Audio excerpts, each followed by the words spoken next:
Yes. Welcome back to the channel. If you're new here, make sure you like, share, and subscribe. Let's get straight into it. So we've got a couple topics today. Couple topics. Obviously, I'm gonna run on the latest news in the world of boxing, starting at the card that happened last night out in Dublin.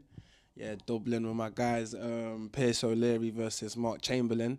I can't lie, going into this fight, I wasn't actually super duper familiar with Pierce O'Leary like that.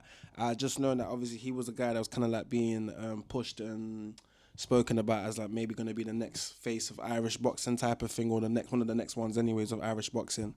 Obviously after Katie Taylor actually retires in it, so this was meant to be like a step up. That if he does beat Mark Chamberlain, he had big fights around the corner type of thing, innit? And obviously it's in Dublin. Like this is like in his backyard, innit? And obviously Mark Chamberlain just came there and just said it wasn't meant to be. Just ripped up the script, managed to knock him out in the 10th round, I believe, 10th round.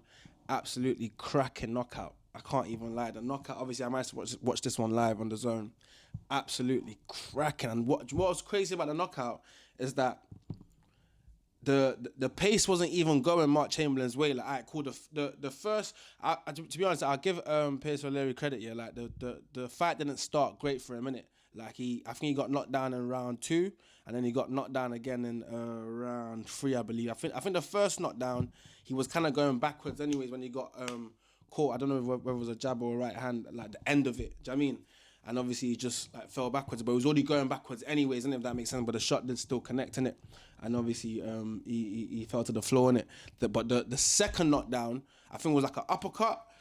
Sweet, like it was sweet. But obviously I feel like the first few rounds, Pierce O'Leary was still kind of cold, like he hadn't fully warmed into the fight like that. Obviously, when I was watching, this is my first time actually fully watching him, so I was trying to see what type of boxer he is, and obviously he was very, very coming forward. He's very, very game. Like, I feel like Irish boxers are very game. I can't lie.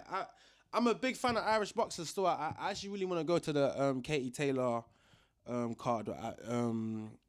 Where's it at Croke Park? I really want to go to that fight card still. 'Cause I feel like I don't know. There's something whenever I see Irish boxers fight, even though like they are susceptible to like to getting like KO'd or just getting like just flattened. Like they fight though, like they got mad heart. Do you know what I mean? They've got mad heart, and I feel like like that's what man seen.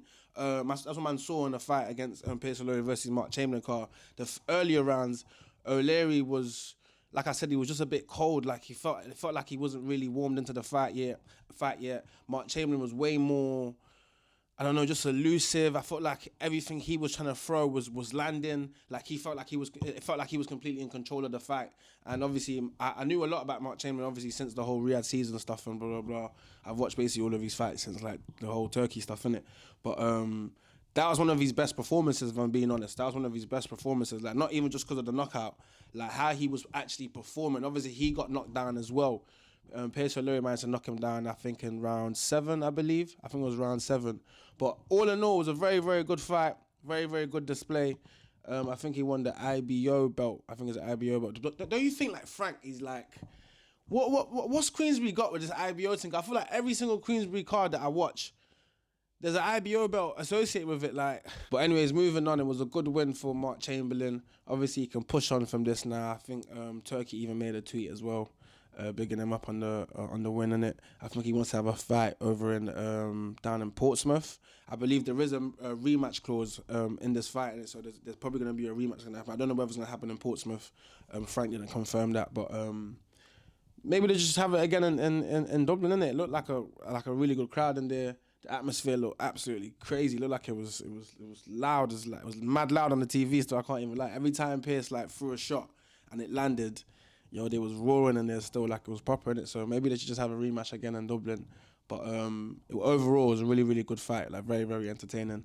10 rounder. So moving on to another fight on that same card out in Dublin, I managed to see Royston Barney-Smith take on Rhys Bellotti. It was I think he won a unanimous decision.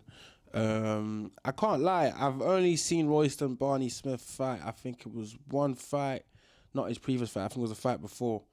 That was the first time I ever seen him. But what I seen yesterday against Rhys Bellotti, who's a very, very experienced operator, I feel like he dominated basically every round for me. Like maybe I would have given Rhys 2-3 rounds at most. I feel like everything else, like comprehensively, I feel like he just outboxed him. I feel like he has some really, really nice uppercuts, worked the body well.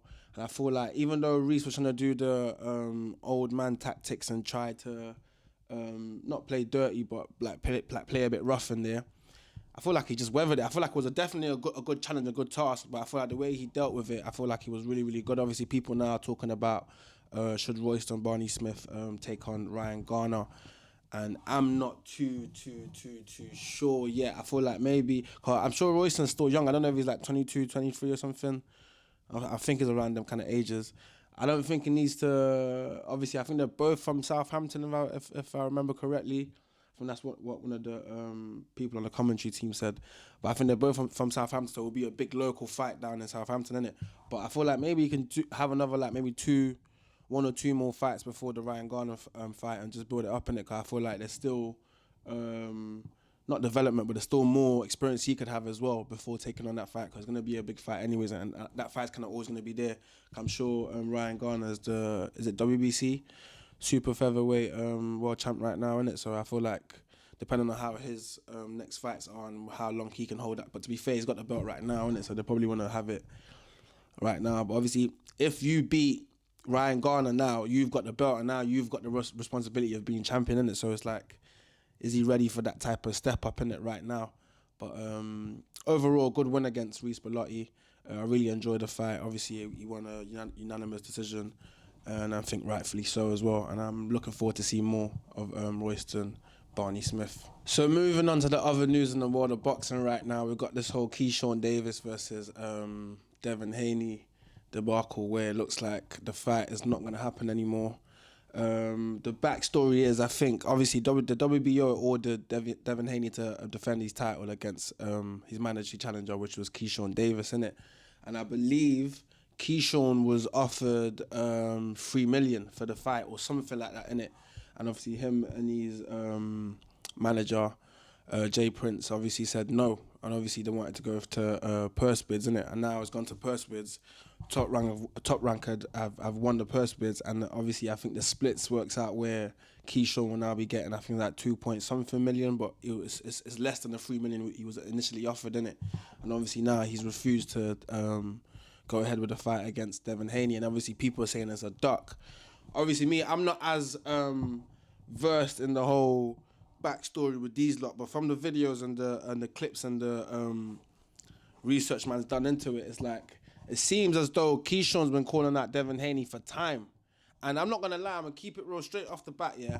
I like Keyshawn, yeah, but I feel like he talks more than he boxes. Like, I feel like he just chats a bit more than he boxes, innit? I feel like whenever man's hearing about Keyshawn Davis, like, it's not like he's doing mad like stuff in the ring. It's more outside of the ring drama. It's more, do you know what I mean? Guys are missing weight and that. Guys are flipping, having brawls backstage with your little bros and that, or like, do you know what I mean? Or like, it's just, I don't know, it's just that type of stuff that's like, bro, like, well, go on. Do you know what I mean? Like, I like boxers who are professional, innit? I like boxers who are professional with it. You can have your character or have whatever type of thingy that you play or whatever role you play. You want to be the bad guy, the bad boy, or whatever. But it's like, I don't know, man. I feel like he chats more than he boxes, and his resume is not really like, do you get what I mean? Like who's obviously he's still building up his thing, innit? So I'm not trying to judge him or knock down or like smash down his thing. It's not that thing, innit? I'm just saying, like, bro, he chats more than he boxes. 'Cause at the end of the day, this would have been a good fight against Devin Haney. Like, that would have been a good fight for the fans. That would have been a good fight. Like, and do you know what it is? You know where he's at, yeah? Even if he lost, 'cause I see Devin Haney as like the best out of these lot. I can't even lie. As whether people like him or don't like him, I think that that's why none of these men want to fight him. Like, Shakur ain't trying to fight him. Now Keyshawn's not trying to fight him. I feel like even if he lost, if he had looked good in the fight, it would have been a good, like, obviously no one wants to lose, but it would have been a good loss. Like, guys would have respected your thing if you looked good against Devin Haney, because we've seen what Devin done to Brian Norman, and guys thought Brian Norman was going to be the answer to Devin Haney, and then Brian Norman was meant to be the puncher, and it was like the puncher got out-punched. You know what I'm trying to say? Like, I'm sure Devin scored a knockdown in that fight. Brian was looking gun-shy. You know what I mean? So, I don't know. I feel like Keyshawn, I'm not the biggest fan of my man. I'm not the biggest fan of Keyshawn. Like, I feel like he's a good boxer, but I just feel like he doesn't he talks more than what he proves in the ring, innit? That's my personal opinion. And would I say this is a duck? A little bit, man. A little bit, cause like from the videos I was seeing, he's been calling for the Devin fight. He's been saying, "Yo, Devin, fight me." Like, why you not trying to fight me? You're trying to fight Shakur, this and that, blah blah blah. You finally get your wish, you get the fight. You're talking about like, yo, why would I fight for 2 mil? Why would I fight for this and that? Why would I fight for 3 mil? You want 5 mil or something, bro? You ain't made 5 mil. You haven't earned 5 mil for a fight yet. Like, this would have been your highest payday. So why?